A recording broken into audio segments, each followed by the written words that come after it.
Welcome to the Mango Effect podcast, where every week we talk about the path to living a limitless life and having the freedom to do it your way. No topics are off limits. We get into the practical, the hypothetical, and the downright juicy stuff.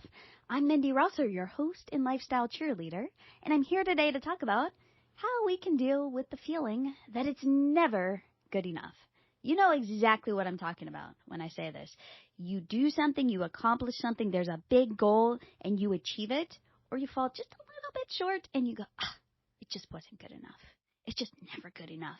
And this is something I have struggled with my entire life. A lot of you have probably struggled with it too, because many of you have told me that you are also high achiever types. You really are intentional about how you live life. And you are out there to kind of you're like, I'm going to do everything I possibly can to get every single ounce out of my life possible. And for those of us who are living our lives with intention and setting goals that we want to achieve, have you ever noticed that it is never good enough?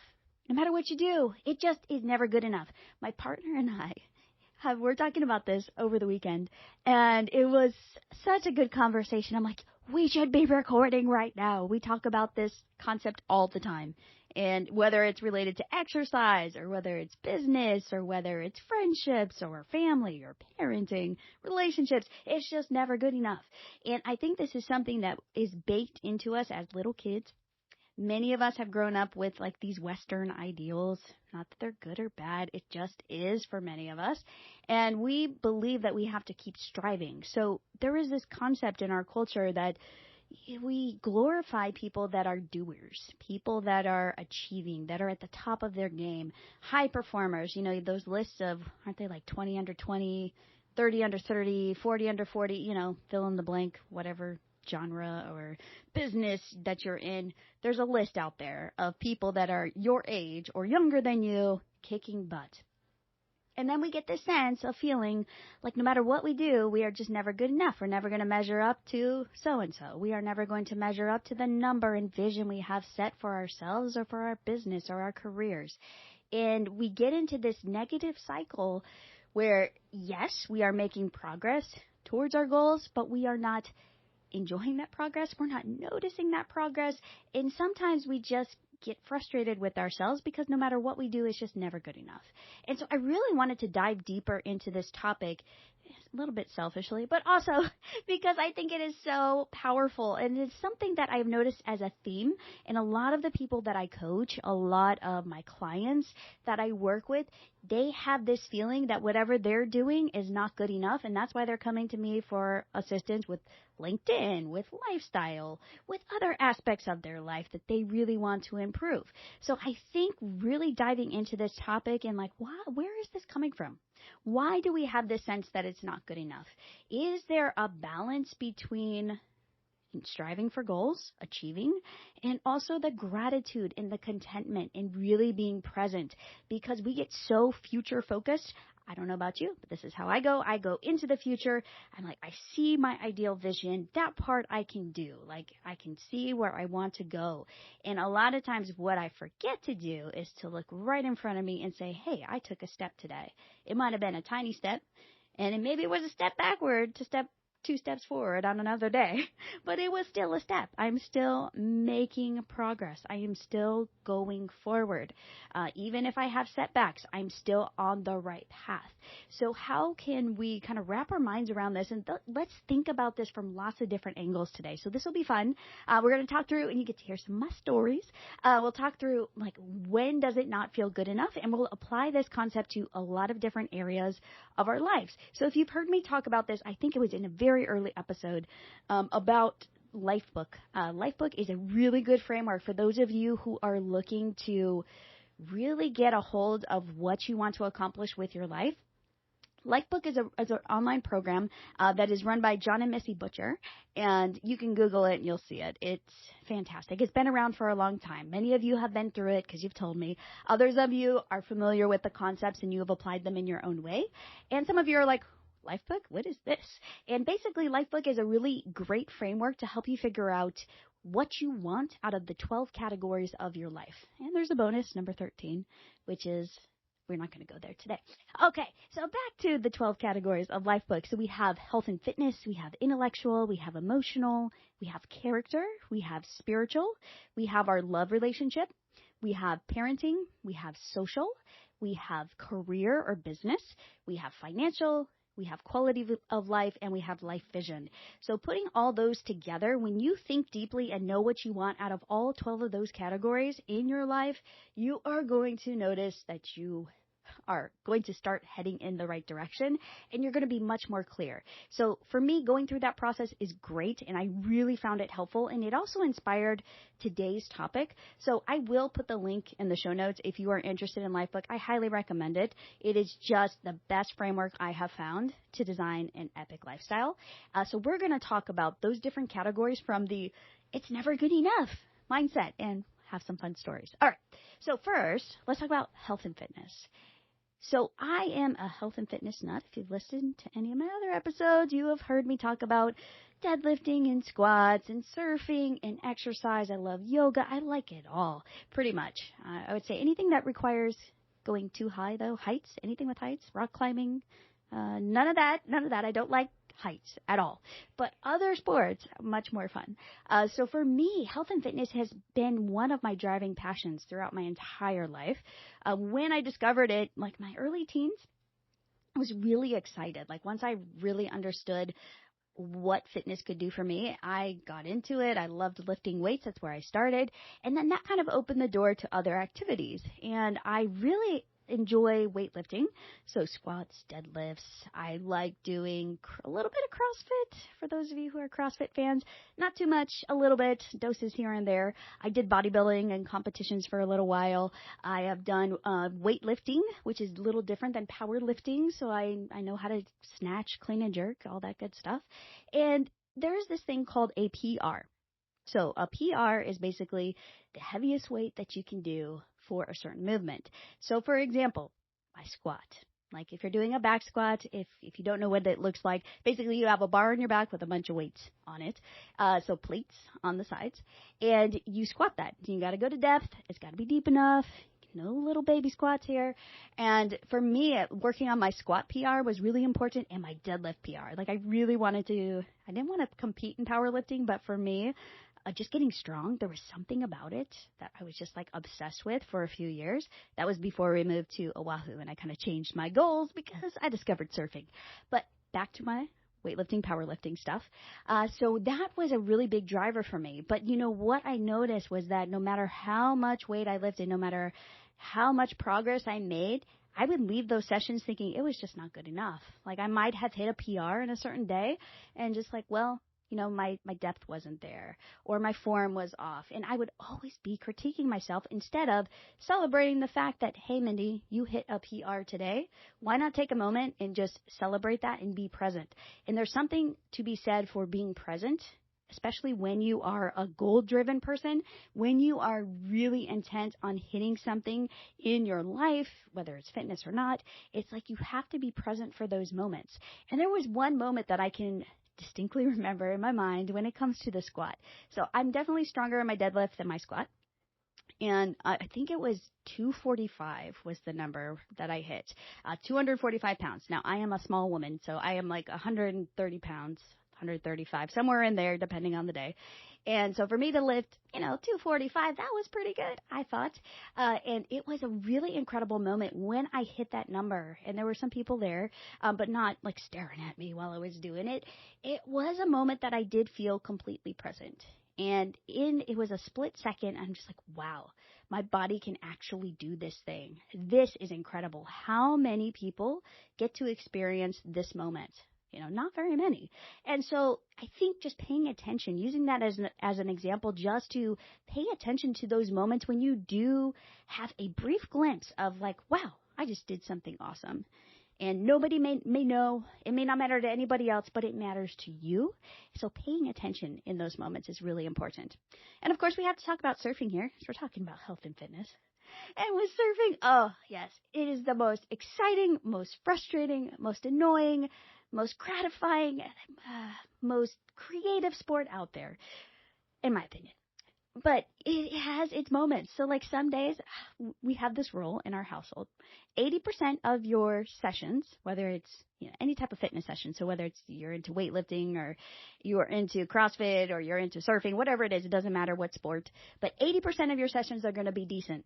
You got 10% that are awesome. Like you're like, I was on, they were incredible. And then you have another 10% that just suck. And you're like, I just can't wait to get out of here. I can't wait to get out of the water, or I can't wait to get out of the gym. That just sucked. I don't know what happened. So kind of having that set of like a framework for sessions, especially when it comes to surfing, because it is very frustrating at the beginning. If you listened to last week's episode, you heard me talk about it. It is not easy. There's nothing easy about surfing. It looks like people just kind of paddle around on boards in the water, and you're like, oh, yeah, that looks easy. And they just kind of pop up. They kind of ride the wave. You're like, oh, I could do it. Until you actually try. And you realize how much knowledge and experience is necessary to actually just get to your feet on a wave, let alone position correctly, let alone go the right direction, let alone not hurt anyone, let alone not hurt yourself.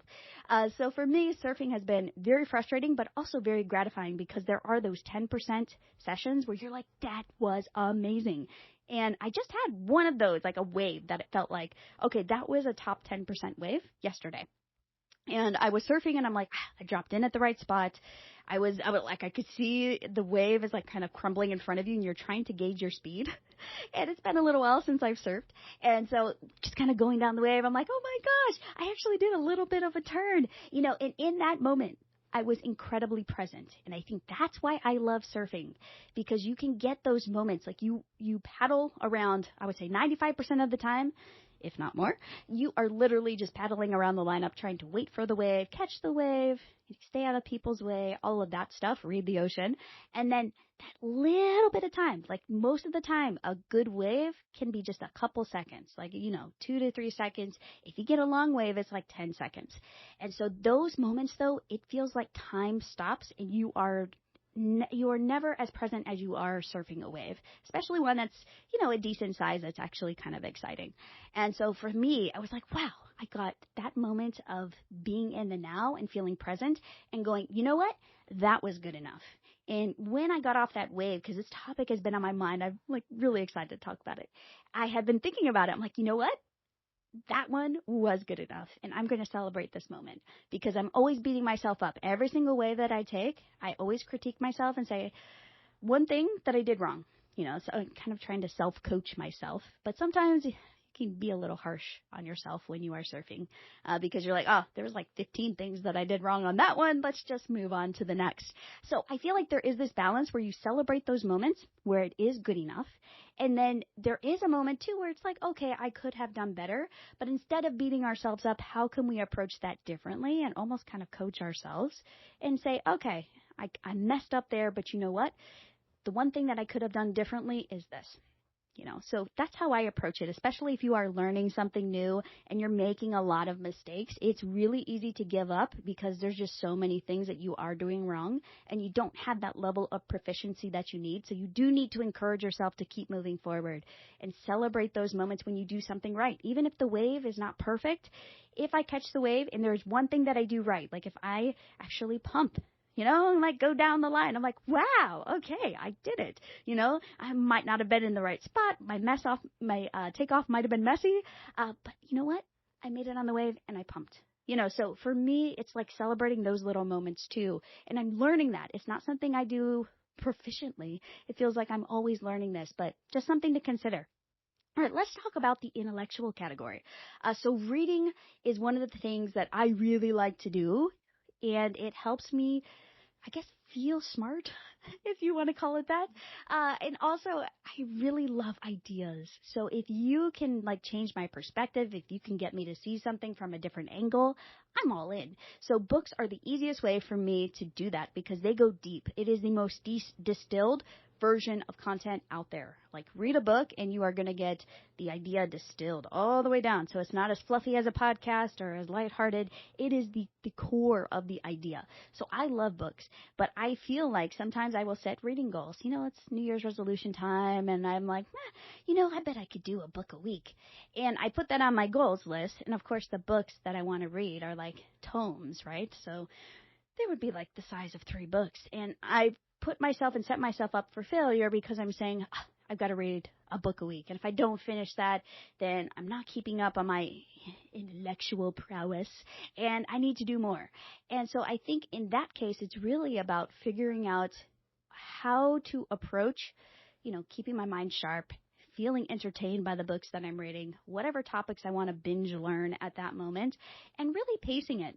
I think it's easier now than it used to be. Like when you are learning for the sake of getting a degree, going through college, or if you're in that stage, that's completely different. And yes, you do have to kind of force yourself to do things that you don't want to do. Or if you are on the path to learn something very deeply, like you are really developing expertise, then you do have to take your intellectual category much more seriously.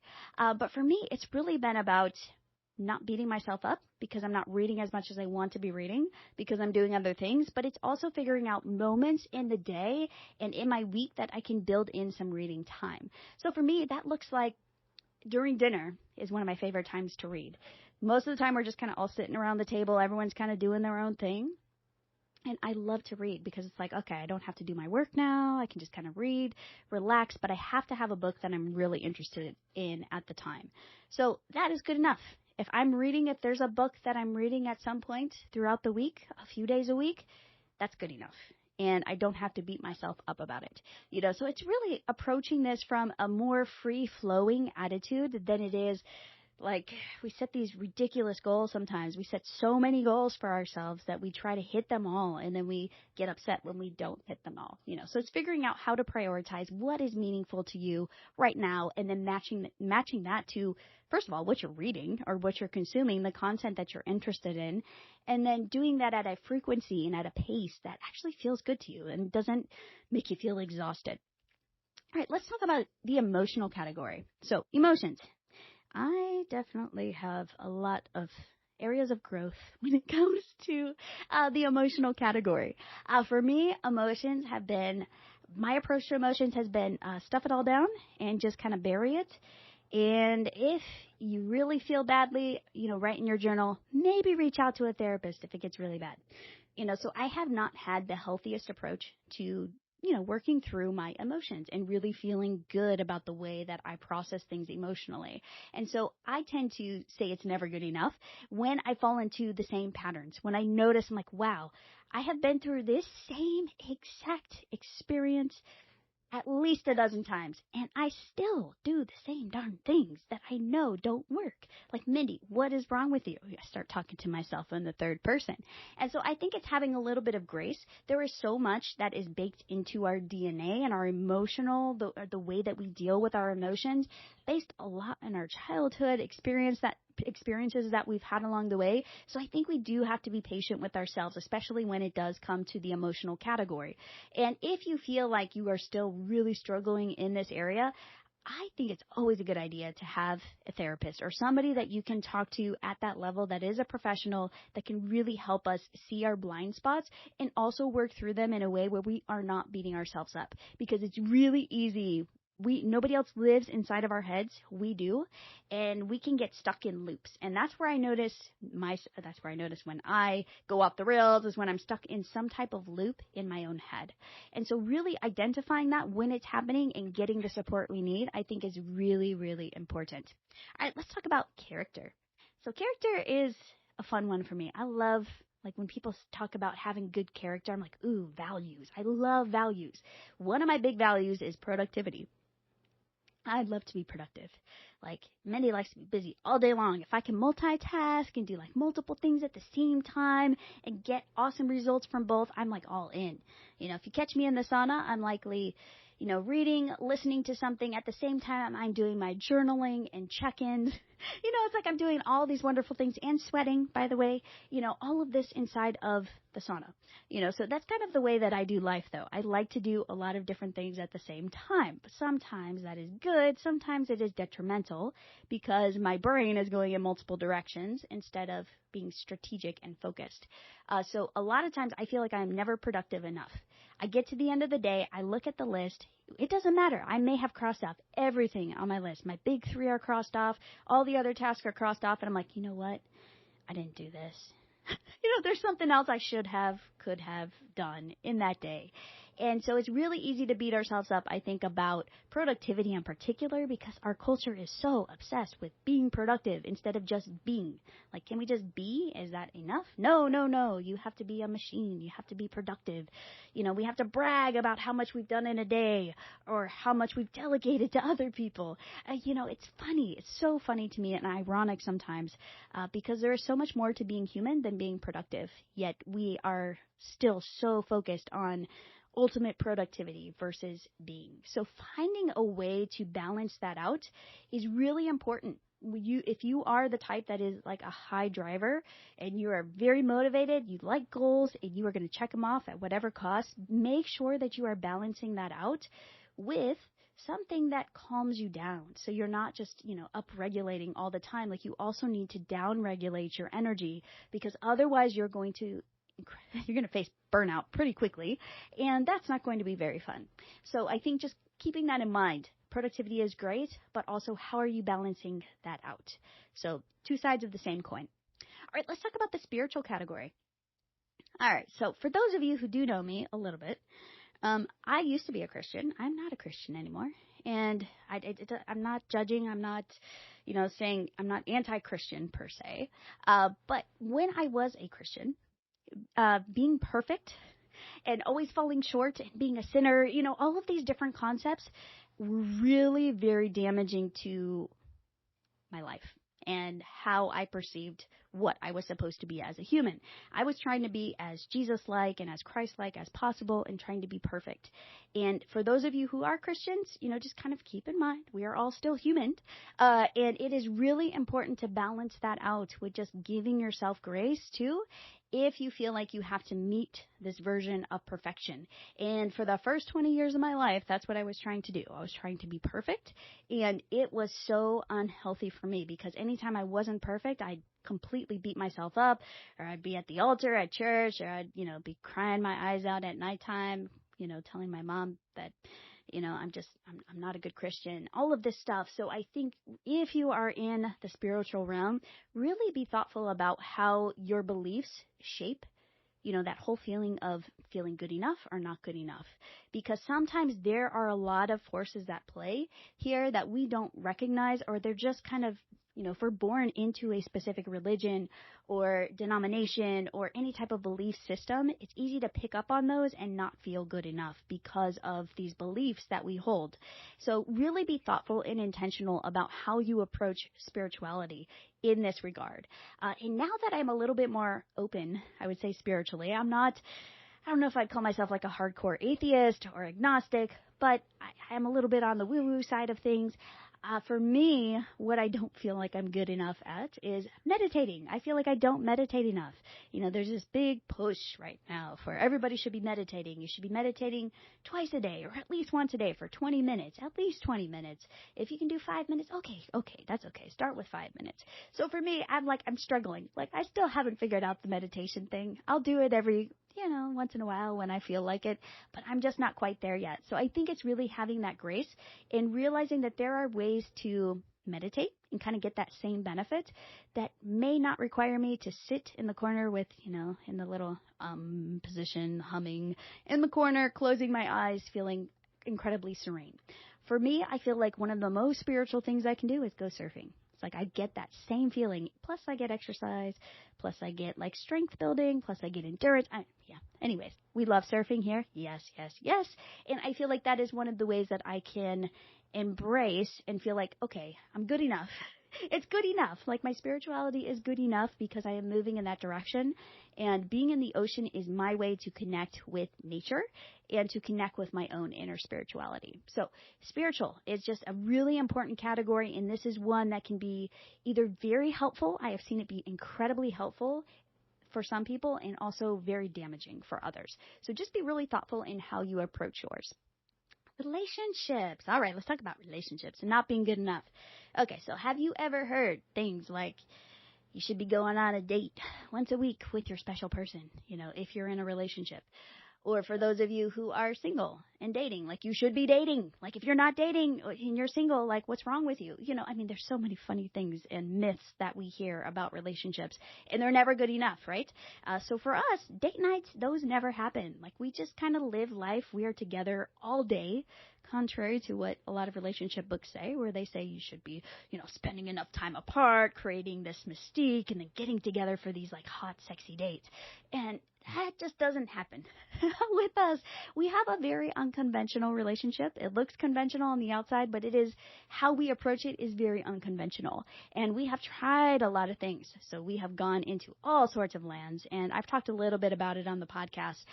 But there are a lot of things that we have tried, and we've tried unconventional ways of doing it. And we have just found that taking a more free-flowing approach to our relationship just works so much better for us.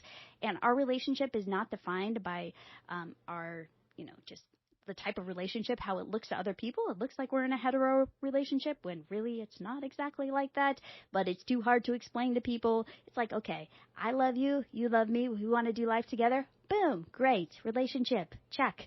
So that's kind of how we do it and how we roll. And when people ask a lot of questions, it's like, yeah, we can go there, but is that actually necessary? I think what the most important thing is about a relationship and for it to be good enough is that both people are happy, that you're on the same path, that you're aligned. And if it's just you, that's great too. Like you can have a relationship with yourself, a healthy relationship. And then if there are certain people that come into your life at some points, they stay for a little while, they don't stay, it's okay. I think really when it comes to healthy relationships, come from the romantic side of things, it's about being on the journey and going through the journey, learning, loving each other, and however it looks, don't let anyone tell you you have to look a certain way or your relationship has to be a certain way. You get to decide. And it can look really weird or it can look very normal, and all of it is fine. As long as both people are, it's a consensual relationship and you are happy, you're on the right path. All right, let's talk about parenting. So parenting is something that I have always struggled with because I've never felt like a good parent. I mean, yes, I feel like a good parent, but I'm not like the super mom. I see these super moms and I see them on social media. I see them from like the people I went to high school with, and I look at their Facebook feeds. I'm like, wow, you guys are like epic. You have like these entire, like it seems like their day is built around their kids and like doing these epic activities and field trips. And then there's me. I'm like, hi kids, great to see you in the morning. Do you want to get dragged to the beach with me? Great. Can I drop you off at school soon? Awesome. Do you want to hop on to my entrepreneur client call and say hi? Sure, let's do that. But I don't really do like these epic mom things. And it's funny, we went to drop off the kids. It's like their first week of school as I'm recording this. And we went to drop them off and everyone's like, oh, you're Michaela's mom and you're Dougie's mom. Like they never see me. So it's kind of funny because they always see dad, so Jason, but they never see me. And so it is kind of like a reverse role. And so I have struggled with feeling good enough when it comes to parenting because I just don't do the typical things. But what I have noticed about our kids, I'm not going to say I'm a parenting expert here, but just what I am noticing now, because we have one who's out of the house. She's 19. She had her, crazy teenage years. And now it's like we have a great relationship, but we don't have to talk all the time. We're not texting all the time. Like we check in on her, but it is really free flowing. And that style and approach to parenting seems to work much better than like having a dogmatic system where I am like telling my kids how to think. I'm putting them in like, advanced classes so they can be the smartest kids ever. Pushing them into sports or like trying to turn them into pro surfers right now. I just feel like that doesn't work for me and it doesn't work for them. So I think really having this approach, we call it bumper bowling. We do parenting bumper bowling style. So you try something, it works. Sometimes you hit the bumpers and you're just like, oh, yeah, bumper, bumper, bumper, bumper. But eventually the child grows up and they make it out of the house. And so as long as we can keep them, hitting bumpers along the way, they don't roll into the gutter, we're good. So that has really worked well for us in just kind of approaching, kind of two batches of kids. We have the older one and now we have two little ones and they love it. Like they come into me and like, Mom, you're just the best mom. I'm like, really? Thanks, I guess. Don't really know how to process this. So feel like you can have that freedom to do what you want to do. If you're a parent, you're like, you know what? I've tried this, I've tried that, I've read a lot of parenting books and it's still not working for me. Feel free to try things and sometimes just free flow it. Like, just do what's best for you in that moment. And the kids will notice when you are happy, they're going to be happier. And we had to switch a lot of things because I was trying to do supermom stuff. And it actually put a lot of tension in the family because I was trying a little too hard. Once I backed off and actually just kind of did what I'm supposed to do. In our family, I'm the breadwinner. I do client work all day. I'm working a lot. I work on weekends sometimes. Well, let's be honest, most weekends. And that's okay. The kids kind of come in and come out and pop in and pop out, and they're like, Mommy, your job is to make money. Yes, that is Mommy's job. Make money, Mom. So I feel like that approach, I'm modeling for my kids what I want them to understand about life and what it's like to be a grown-up and have your own business and have freedom and have flexibility and get to do a business and work in a business that you are passionate about. And it's funny, they come and ask questions about it now. And my daughter wants to be an entrepreneur. She's like, why do I need to go to school, Mom? Can I just be like you? I just want to make money. Like, well, got to make it through school a little bit more. All right, so that's parenting. Let's talk about social. So in our social lives, I feel like there's a lot of pressure, especially in society, where we feel like we have to go out with friends if we're not being social enough, or hanging out with people or calling them or texting them, keeping up with all our family and friends all the time, or getting invited to barbecues or luau's or whatever else you do where you are, then you are doing social category wrong. And like, you are not social enough. You're being antisocial. So I think this is an area where I feel like of all the categories, the social category has been one that I feel like is the weakest for me, just because I'm very selective and I have very few friends. And I always have this feeling, guilt, that I'm not social enough. And my partner, Jason, feels the same way. Like, we are just very tight as a family. We love hanging out with our immediate family. We have a few closer friends. I wouldn't say super close friends. And then, there are people that are, kind of friendly, I would say. But we don't spend a ton of time being social. And that's very intentional. We like to spend time with our immediate family. And if there are certain people that come into our lives, usually it's for a short period of time. And, that relationship kind of fizzles out after a little while. Like, we aren't super, super close with a lot of people. And I feel like you have the freedom to determine how social or not so social you want to be. And I like to be really selective about who these people are, because you do start thinking like them. You talk about the same ideas. You're influencing them. They're influencing you. So you want to be thoughtful and not just jump into friendships just because there's nobody else available or you feel lonely. It's really important that you are selective about who you let into your social circle. And I would much rather go deeper with a few people than have a ton of, light social friendships where I'm like, can I just leave this party now? I don't really want to be here. So be thoughtful in how you approach the social category. If you're more extroverted, you need to put a lot more energy into your social category, because you need that to thrive as a human. I'm much more introverted. So for me, it's like a little dose is better than a lot of social activity. But there are certain social things I really enjoy. I love connecting with communities around business, entrepreneurship. I love the writer community because I'm writing more now. I love fitness and surfing. So just finding your people and finding your tribes in different ways is important, but you can engage at whatever level you want and don't feel guilty, if it's too much or not enough. We're all different, and so we get to choose how social we want to be. All right, let's talk about career and business. And we could go on a full episode about this one, which we may do at some point. But career and business, it is so important for those of you who are, trying to achieve, whether you're trying to work up the ladder at your company or job hop to get a better role, or you are looking at starting your own business or a side hustle. It's really easy to get caught up in the comparison game. We all know this. There's always somebody who's faster, farther ahead, more successful, has more opportunity than we do. And so when we start comparing ourselves, that's when we get in trouble. And that's when we have that feeling of, it's not enough. I'm not doing well enough. And for me, my trigger points are monthly revenue. So if I don't hit my monthly revenue goals, I beat myself up. I'm like, it can be very severe. And it's like, I have to hit that monthly revenue, or I'm like, sunk emotionally. So that is something I'm working through. My money mindset. I'm working with some coaches on this and really trying to do inner work and also reading some books, journaling, and these types of activities to really help me get a healthy relationship with my business revenue, because this is a sticking point for me, especially because I'm kind of navigating a pivot and you feel like, okay, I've been navigating a pivot for like 18 months now. Like, are we turning the corner yet?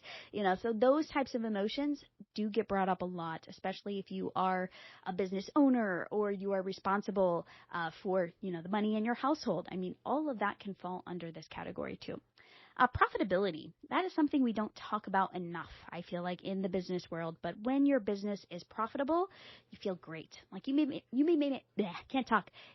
be making sales, like, making 7 figures. But if you're spending 7 figures, you're not making any profit.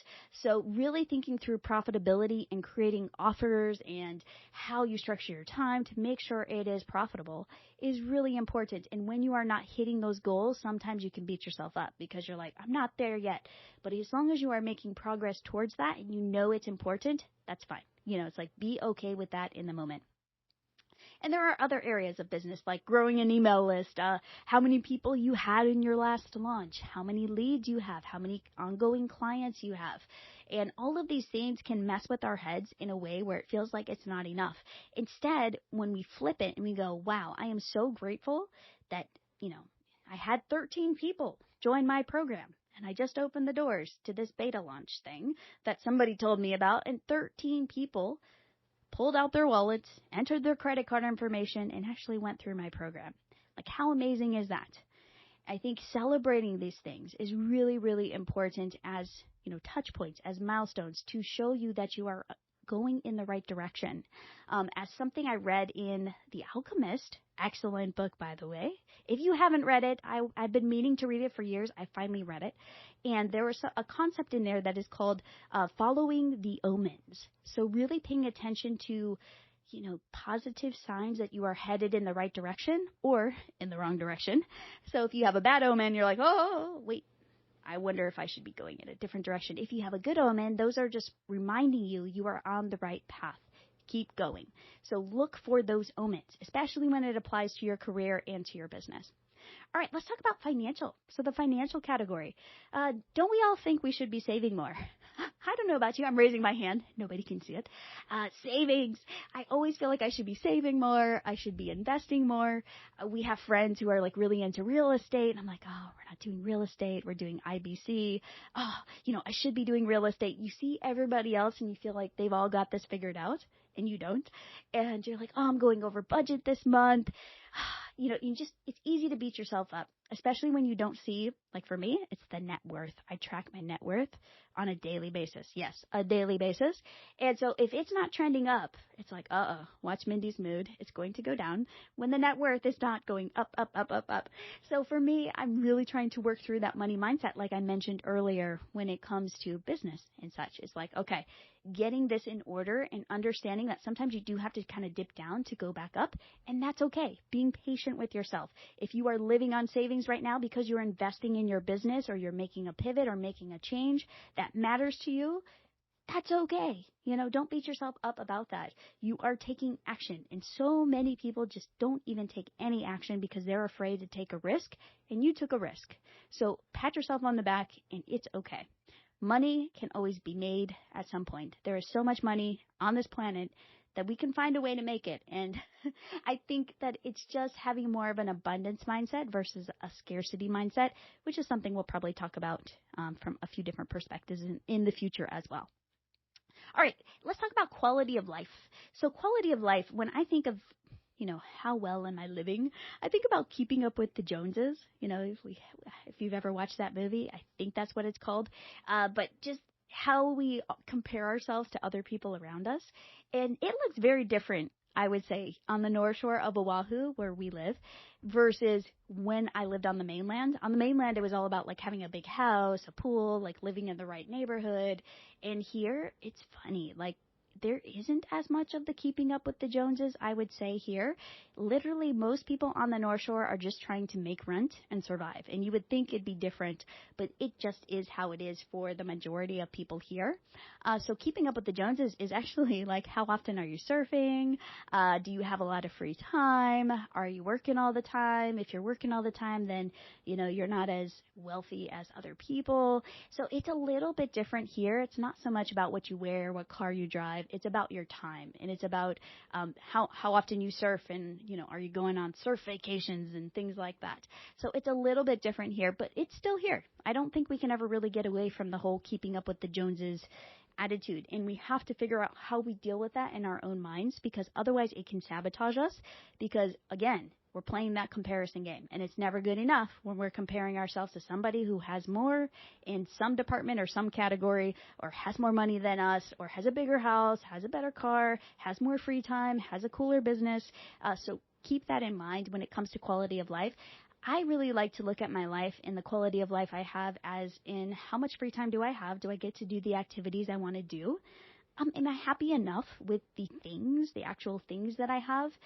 If not, what can I do to change that? If I can see in the future, like, okay, well, I have to, make a little bit more in my business. And then at that point, we can buy the actual house that we want to live in forever on the North Shore.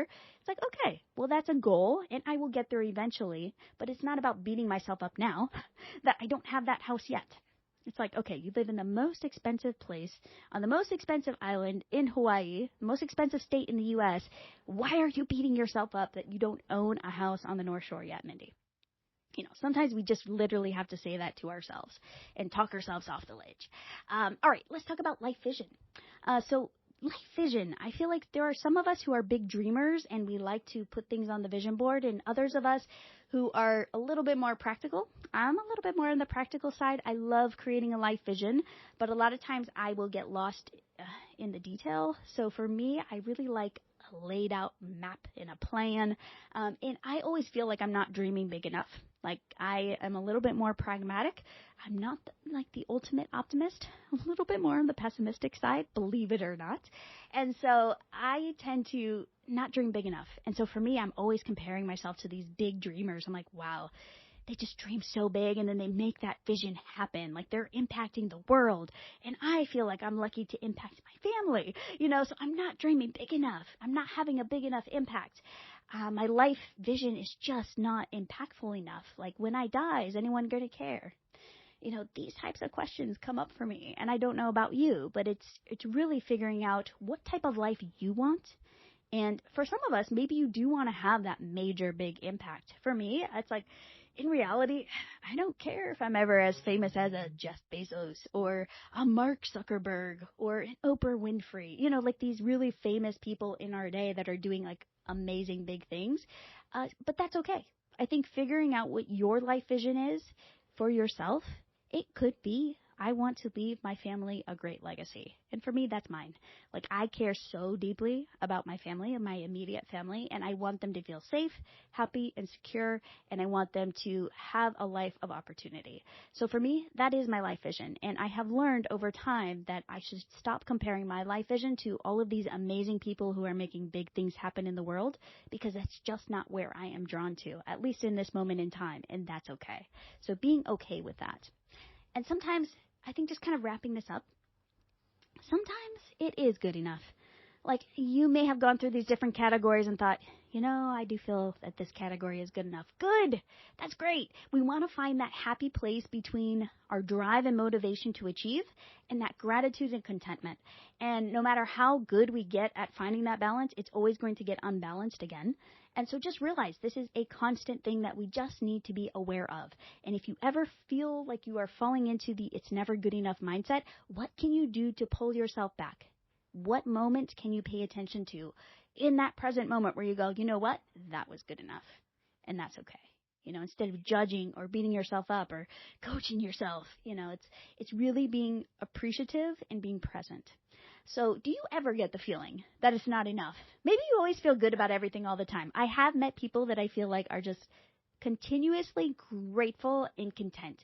And I'm like, Do you ever have like a sense of drive or motivation or get frustrated? I don't know. Like some of you may fall on that end of the spectrum. Some of you may be on my end of the spectrum where we are always driving and hard charging, and we have to remind ourselves to bring it down a notch. It's okay. So what do you do when you beat yourself up? Like, what strategies do you use? I would love to know, because this is something I am always working with every single day, and I would love to hear about ways that you get yourself back into a positive mindset. So DM me on Instagram to share your take on finding that balance between ambition and contentment. I'm also on TikTok, kind of. So I will see it, though, if you do send me a message there. It's at Mango Effect Podcast on Instagram and TikTok. And let's encourage and inspire each other this week. It's going to be a good one. So if you like what you hear, please subscribe to the Mango Effect Podcast wherever you listen to podcasts so you don't miss an episode. And if you love the show, I would be thrilled if you wrote a 5-star review for the show. That definitely helps us. As we're growing, we get more reviews, we get more subscribers, and we get our message out there. The more of us who are living our lives intentionally, the better. All right, I will talk to you in the next episode. Have a beautiful rest of your day. Bye for now.